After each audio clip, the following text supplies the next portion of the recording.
Okay, this is just a quick tutorial on how to insert an image into your discussion forum. I noticed students have been saying they inserted an image, but it is not being displayed. I only saw one image. So this is just a quick tutorial.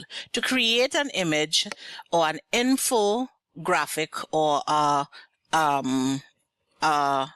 graphic which the discussion has asked for, you can do that in Microsoft PowerPoint. And this is an example here. This is my infographic and what I think are the main principles of discovery learning, and I have created it using Microsoft PowerPoint, one slide. Now, Microsoft PowerPoint also gives you the option to save that slide as an image, which is what you can use to embed in your forum posts. To save as an image, this is my slide, and if you notice, I highlighted all of the principles.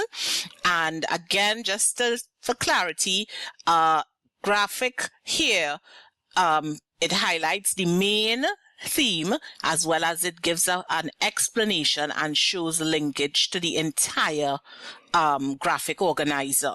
So that is what you should be looking at. It's not just about words and lines. It's literally telling a story when you do a graphic organizer. So to save the image, you go to File, and when you click on File, you say Save As. When you say save as, I'm saving in a folder that I would normally save in. And here is where you make the change in terms of save as type. So you click on the save as type list and you are going to look for JPEG or PNG or TIF, which is tag image file format. Ideally, the most feasible option is the PNG, Portable Network Graphics format. You select that, and when you select that, you click Save.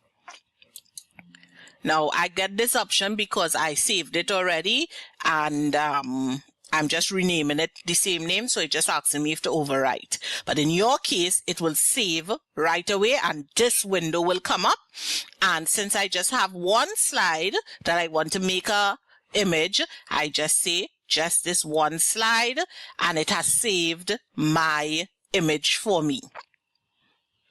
So now we are going to insert it into the forum.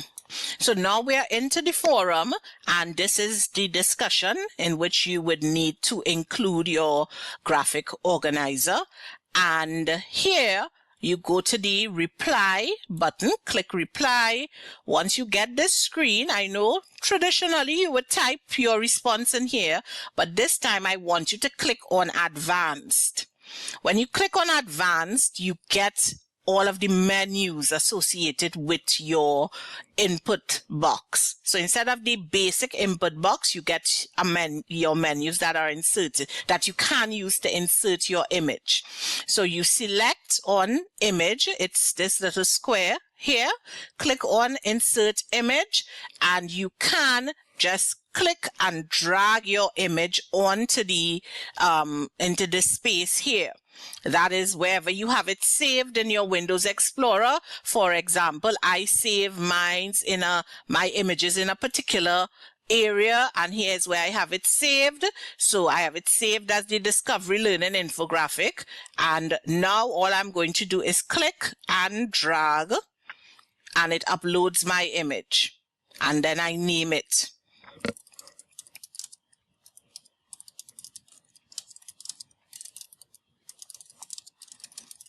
You name it whatever it is you want to name it, and then you click save.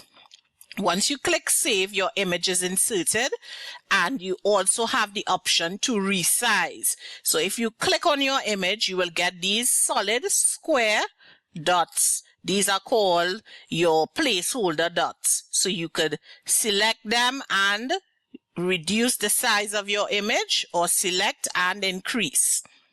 And there you have it. This is a very short tutorial. I hope that it has helped you to insert your image, and now you can go back and properly insert your image into the discussion forum.